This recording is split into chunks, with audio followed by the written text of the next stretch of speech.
Hello friends, I'm the real Emile and welcome back to some more Forza Top Gear laps. Firstly, I do want to quickly apologise for the fact that this wasn't uploaded yesterday.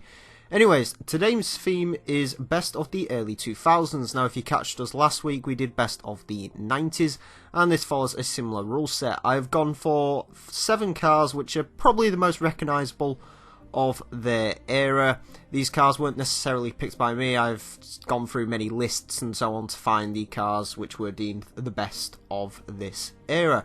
So we start today in 2002 with the Chevrolet Corvette C5, 405 horsepower, 3,120 pounds of weight. This is a very yellow Corvette, as you can see. So we've had many Corvettes around before. We've had the C4 go around in Season 2, so that's not on our leaderboard at the moment. But as far as our leaderboard goes, we've had the C6 ZR1 and the C7 Z06 round. Corvettes usually do fairly well on our leaderboard, and as far as this one goes, well, it certainly wasn't terrible to drive.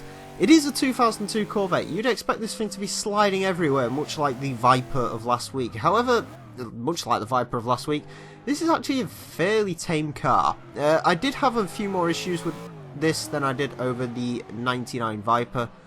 For example, I found this car was a little bit more slidey, and it also felt more weighty than the Viper. This definitely does feel quite heavy. There is a certain amount of understeer in this vehicle, as you can see there, as we're actually going off into the grass.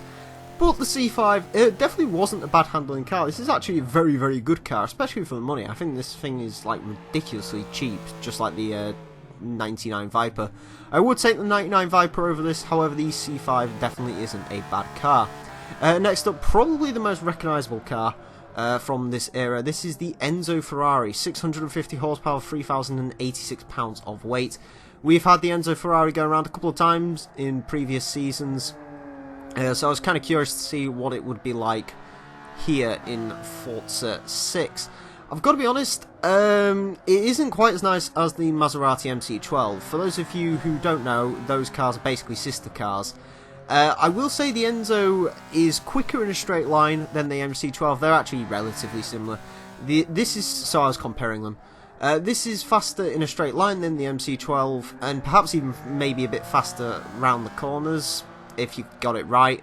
However, it was more slidey than the MC12. This was much less forgiving than the MC12, and I didn't find it quite as nice to drive as the MC12. But of course, like I said, saying that, the Enzo does have ridiculous straight line speed. I think I actually hit that tyre wall there as well. Oops. But yeah, the Enzo has ridiculous straight line speed. I also noticed the brakes weren't as good in this as they were in the MC12, but yeah, not the greatest car to drive in the world, but certainly not terrible by any stretch of the imagination. Next up, we have a 2003 BMW M5, 394 horsepower, 3,900 pounds of weight. This is the heaviest car we have here today, although not by much. I've got to say, the M5 we've had, I don't think we've actually had an M5 round this season. So as the first M5 to go around, this was okay. It handles very much like a muscle car, the BMW M5, certainly this particular model. You can see it sliding there. It doesn't slide a ridiculous amount. Like, this isn't a hugely hard car to tame and control. It did want to slide, I will admit that. However, the biggest issue in this car was the weight. It feels so heavy, and that's sort of a theme this week, I guess, is some of these cars just felt ridiculously heavy. And the M5 was one of them. Now, of course, big 4-door saloon, got loads of luxury items in it. You would expect that from a BMW M5, but yeah. Other than that, though, it was relatively decent. Other than the sliding and the weight, not bad. No real understeer to report. Brakes were reasonably decent on this car. Suspension was good. Yeah, it wasn't the worst car I've had around here by any stretch of the imagination, but it could have done with a little bit less weight. Next up, we have a 2004 Honda Civic Type R, 212 horsepower, 2,624 pounds. Second lightest car here today.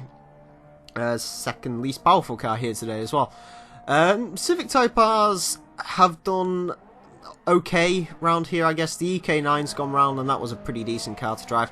2007 Civic Type R went round as well. That wasn't quite as fast as the EK9, but it did put up a pretty decent fight. As far as all the Civics on paper go, though, this one is the one that should be taking the crown here. It has the most horsepower of all the Civic Type Rs in this game. I'm not too sure on the weight. What I can say, though, is this isn't a very nice car to drive, unfortunately. You know, in Forza 5 this wasn't a very nice car to drive, but I was kind of hoping in Forza 6 it would be much improved. This car in real life apparently is actually a relatively decent handling car. So I don't know what it is, but it just isn't very good in Forza. It has the differential issue, which I've spoken about a few times. You turn a corner and the car just rises through the revs uncontrollably. You get one tyre fires when you go into corners.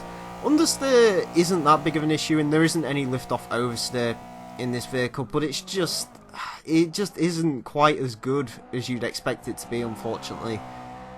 So yeah, the 2004 Civic, a little bit disappointing, but we'll have to wait until the end of the show to see how it does compared to its peers. Next up we have the Subaru Impreza WRX 2004. This is the Blob Eye, I believe. 278 horsepower, 3,270 pounds. I will say quickly off the bat, this is by far and away the nicest Impreza off the line. Usually with these sort of turbocharged rally machines and the late 90s Japanese cars with turbos, you've got to sort of get them off the line in a strange way. You basically have to floor it at the last minute so the turbo kicks in and then you're away. 2004 Impreza didn't have to worry about that. Didn't have any dud launches with this car whatsoever, well as with the 2005 model. I had many duff launches. Anyway, the 04 Impreza was a pretty decent car to drive, actually. It drives basically how you'd expect an Impreza to drive. Understeer, as you can see there, there is a bit of that. It is four-wheel drive, as you'd expect, so again, you would expect that from it. But other than that, no real issues to report at all. Pretty lively car, decent amount of speed through the corners it can take. There was no other issues with this car, there really wasn't. I do find it quite startling how this car is much lighter than the BMW M5, to be perfectly honest with you. I don't quite know why it's that much lighter than it. But there you go, it was a decent car, this 2004 Impreza. We've had a couple of Imprezas round, so it'll be interesting to see how this one does compared to the rest of them. Next up we have a 2005 Lotus Elise 111S, 156 horsepower, 1,707 pounds of weight. This is the least powerful car here today. This is also the least weighty of all the cars, if that makes any sense. This is kind of comparable to the Mazda MX-5 we had round last week. You know, very little weight, very little power, so on and so forth. So I was kind of curious to see how the Elise would do. Now, of course, Lotuses are renowned for their fantastic handling, and the Elise does have pretty decent handling, all in all. No real understeer to report on this car. It can slide a little bit, but other than that, pretty decent overall. Now, it is worth mentioning I have had problems with Lotuses in the past.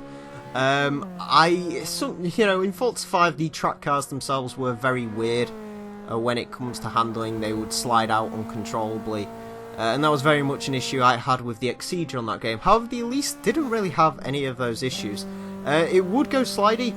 Certainly, it doesn't take much encouragement to get the Elise to lose grip and slide. It's a mid-engined rear-drive car with not much weight. But yeah, the Elise was pretty decent. You could take a startling amount of speed through the corners as well. As you can see through that last corner, you can just take so much speed in this car. Anyways, our final car today is the McLaren Mercedes SLR, or Mercedes McLaren SLR, whichever way around you prefer. 617 horsepower, 3,860 pounds of weight. This is a very, very heavy car.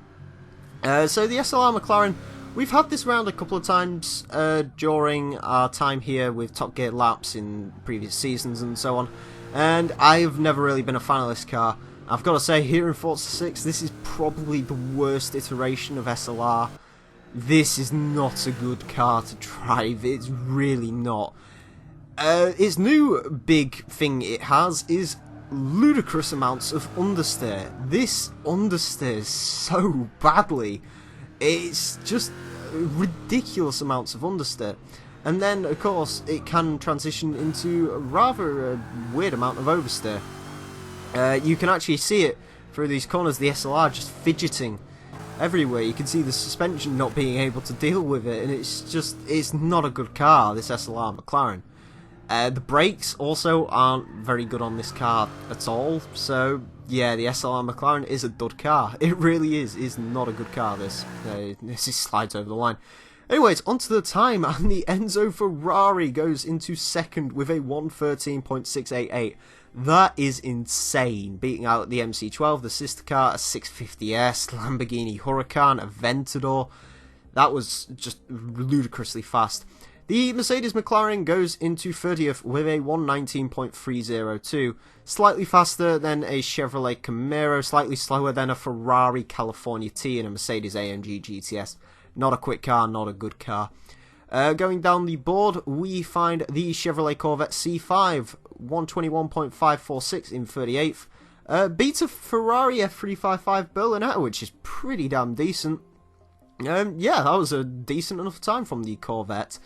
The BMW M5 finds itself in 49th with a 124.986, beating out Toyota Supra, a couple of Imprezas, although it is beaten by a Volvo S60 Polestar. Pretty decent time there. Going down the board some more, we find the 2004 Subaru Impreza, 125.497. Don't know why that car was slow compared to its peers. I also like how the 2015 model, which is 11 years younger, is not that much quicker at all. Yeah. And the Lotus Elise 126.067, beating out a Golf R, which is really, really good actually. A good surprise from the Lotus. And finally, in 68th, the Honda Civic Type R 2004, 129.111, being the fastest Civic Type R around here to date. Fairly decent-ish time.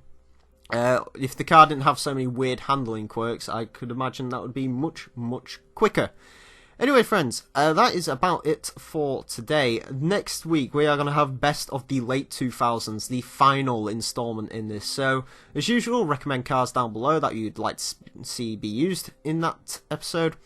And yeah, that's basically it. I want to thank you all very much for watching. My name's been the Real Emile. Until next time, farewell.